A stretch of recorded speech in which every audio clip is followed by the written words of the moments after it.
Mindset, mengubah pola berpikir untuk perubahan besar dalam hidup Anda, oleh Carol S. Dweck. Bagian 2, memahami mindset. Subchapter, mindset dan depresi. Mungkin Bernard Lousseux, koki Prancis yang telah kita bahas sebelum ini, baru saja mengalami depresi. Apa Anda berpikir demikian? Sebagai seorang psikolog dan pendidik, saya sangat tertarik dengan masalah depresi. Depresi marak terjadi di kampus-kampus, khususnya pada bulan Februari dan Maret. Musim dingin belum juga usai, musim panas belum tiba. Pekerjaan menumpuk, dan hubungan seringkali tidak harmonis. Tapi, sudah lama jelas bagi saya bahwa mahasiswa-mahasiswa yang berbeda menangani depresi dengan cara-cara yang benar-benar berbeda. Sebagian membiarkannya berlalu. Yang lain, walaupun merasa sedih, berusaha bertahan. Mereka memaksakan diri masuk kelas, mempertahankan pekerjaan mereka, dan memperhatikan diri mereka sendiri. Jadi, ketika mereka merasa lebih baik, hidup mereka utuh kembali. Belum lama ini, kami menyelidiki apakah mindset memainkan peran tertentu dalam perbedaan ini. Untuk menemukan jawabannya, kami mengukur mindset beberapa mahasiswa. Kemudian meminta mereka menulis sebuah buku harian online selama 3 pekan pada bulan Februari dan Maret. Setiap hari mereka menjawab pertanyaan-pertanyaan tentang suasana hati mereka, aktivitas mereka, dan bagaimana mereka menghadapi persoalan. Dan inilah yang kami temukan. Pertama, para mahasiswa yang bermindset tetap memiliki tingkat depresi yang lebih tinggi. Analisis kami menunjukkan bahwa hal ini karena mereka terlalu memikirkan persoalan-persoalan dan kemunduran mereka.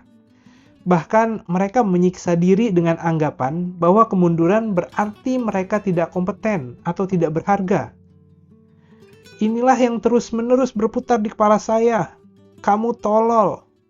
Saya tidak dapat menyingkirkan pikiran ini sehingga membuat saya merasa tidak berarti. Lagi-lagi, kegagalan melabeli mereka dan tidak memberi mereka jalan keluarnya. Dan semakin kuat merasakan depresi, mereka semakin membiarkan segalanya berlalu.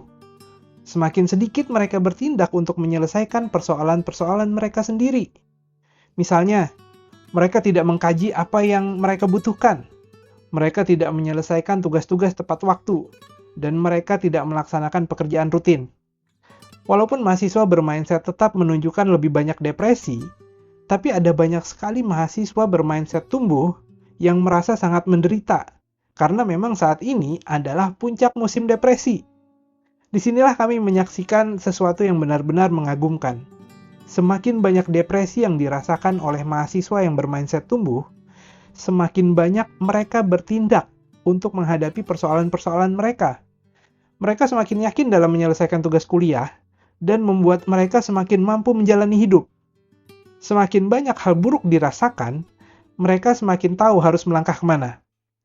Sebenarnya, dari cara mereka bertindak, mungkin sulit mengetahui secara pasti betapa hancur hati mereka.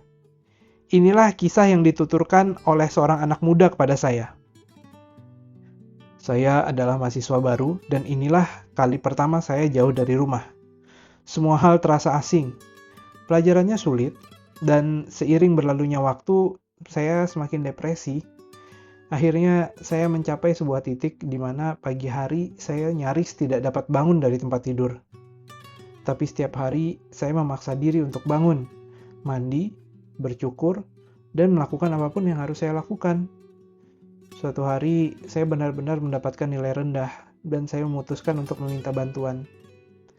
Makanya itu, saya menemui asisten yang mengajar mata kuliah psikologi dan meminta nasihatnya. Asisten tersebut bertanya, "Apakah Anda tetap masuk kelas?" Saya menjawab, "Iya." Kemudian dia bertanya lagi, "Apakah Anda tetap membaca?" Saya jawab, "Iya." Dia bertanya, "Apakah Anda tetap mengerjakan ujian dengan baik?" Dan saya pun menjawab, "Iya." "Baiklah," kata asisten tersebut memberitahu saya.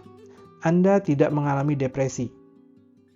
Ya, mahasiswa tersebut memang pernah mengalami depresi, tapi dia menghadapinya dengan cara yang cenderung sering digunakan oleh orang-orang bermindset tumbuh, yaitu dengan determinasi.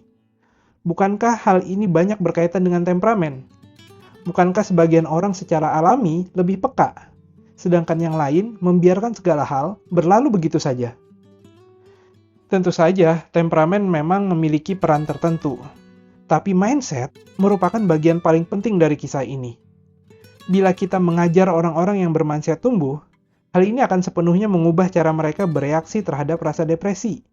Semakin buruk perasaan mereka, semakin termotivasi mereka untuk berusaha dan semakin berani menghadapi persoalan yang dihadapi. Singkatnya, bila orang percaya pada sifat-sifat tetap, mereka selalu terancam karena hidup mereka diukur oleh kegagalan tertentu. Sifat-sifat tetap ini dapat menentukan nasib mereka secara permanen. Mungkin mereka cerdas dan berbakat, tapi mindset ini telah merampok potensi dan sumber daya yang mereka miliki. Sebaliknya, bila orang percaya bahwa sifat-sifat mendasar mereka dapat berkembang, kegagalan mungkin menyakitkan, tapi tidak akan menentukan nasib mereka. Dan jika kemampuan dapat dikembangkan, jika perubahan dan perkembangan mungkin terjadi, masih ada banyak jalan menuju sukses. Bersambung ke subchapter Mindset Mengubah Makna Usaha.